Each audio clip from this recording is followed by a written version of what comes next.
Hi, Casey Durango of Go Keto with Casey here, where I'm going to talk about how we make pizza around our house. Oh, pizza, I love you.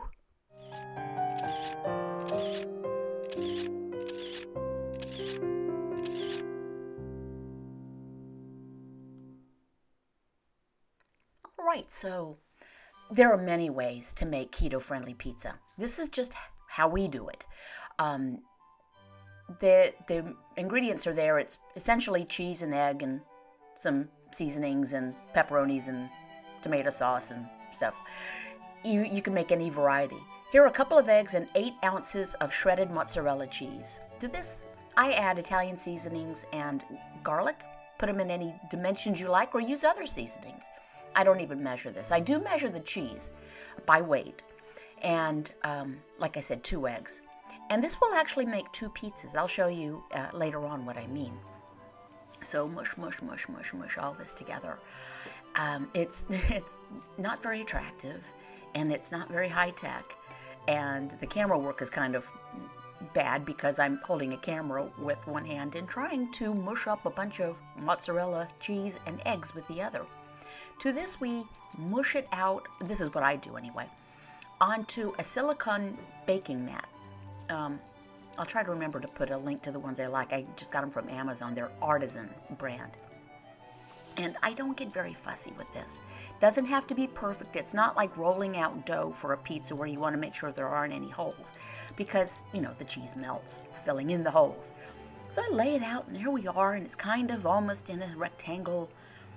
You know, try to make it in a circle if you prefer that. And there's, of course, Jack, hoping that I will, you know, throw everything on the floor for him to eat. But that doesn't happen. I'm going to be putting this in a 350-degree oven, Fahrenheit. And just, you have to figure out for your oven what works. You don't want to overcook this. That actually, as you can see, I may have overcooked it, but it'll be okay. Because it's going to be cooked again after you put the toppings on. You put it back in the oven. And those edges, you can see they're pretty brown. That's okay. We like the crusty bits. Now, I did divide this in half. It's my lovely mate and I, and one of these, they look larger than they actually are, is more than enough. So I divide them, and we'll package one of the halves up in, I'll go ahead and retain a parchment paper or deli paper and put it in a food saver bag and throw it in the freezer. Then when I want to make pizza again, I pull that one out. I don't have to reheat it or anything. I just, you know, kind of let it thaw out. There you go. You can see all the holes filled in. I didn't do anything fancy or in particular with it. So there we are. From one pizza, we get 2. And again, more than enough for the 2 of us. And there is the packaged, ready to throw in the freezer second half. The next step is dressing the one we're going to use. I use Rayo's marinara sauce. It is the lowest carb tomato sauce I have found. You can make your own, or you don't even need it. You know, pizza is really not really specific. You can use Alfredo sauce. You can use no sauce. You can just put shredded cheddar on top with some sausage. Anything that floats your boat. But just a couple of tablespoons of marinara sauce, and then some shredded mozzarella. Again, put that on top, and use your imagination.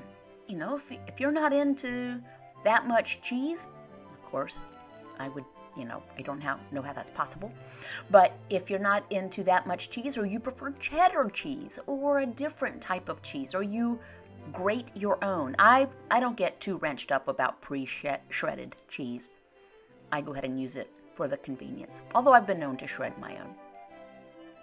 Pepperonis, just buy little pepperonis. These happen to be Hormel, and they come packaged nicely so that they're in individual little plastic packing within the box. So there might be 4 of those little packages. Helps keep them fresh.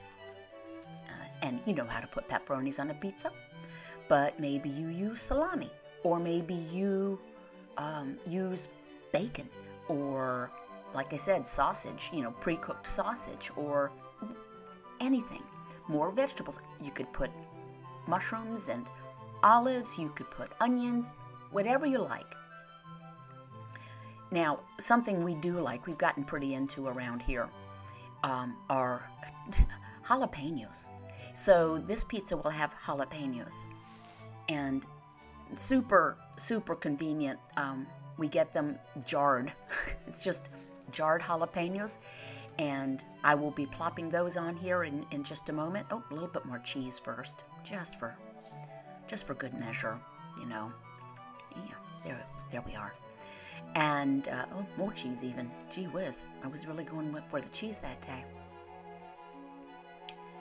And up comes, there we are, the jarred jalapeno peppers. Very convenient. They taste good. So I disperse some of those on top. Now, I will tell you, I don't show it later, but you just take this and put it back in the oven. You can keep the same 350-degree oven, or you might just put it under the broiler, which takes, 90 seconds. All you're looking to do, because frankly, the sauce, the pepperonis, and the jalapenos are actually cooked items. You just want to melt the cheese and maybe get some nice bubbly stuff on top. Add a little bit more mozzarella, why not? There we go, and I give myself a thumbs up. Yay me. And here is how it looks before it gets back in the oven. And we will be seeing how it looks when it comes out of the oven. Any moment now. There we are. So it really is good and very easy. Like I said, you just broil it long enough to melt the cheese. And we get probably 5 slices out of this, 4 of which are served to my lovely mate and 1 of which is served to me. So this pizza crust has essentially 4 ounces of shredded mozzarella and an egg, and then the rest of the toppings. So there's my husband's plate on the left and mine on the right, and it's very filling. And I'll tell you, another good thing about dividing this in half is you kind of don't have more to go back for seconds and thirds and fourths. Give it a try. Use your imagination and shake it up a little bit. I'll tell you, I have been known just to cook up the toppings and eat it directly off the silicone mat. I hope you enjoyed this. Thank you for listening and allowing me to be part of your day whenever you're watching this. And I will see you next time. Thank you so much.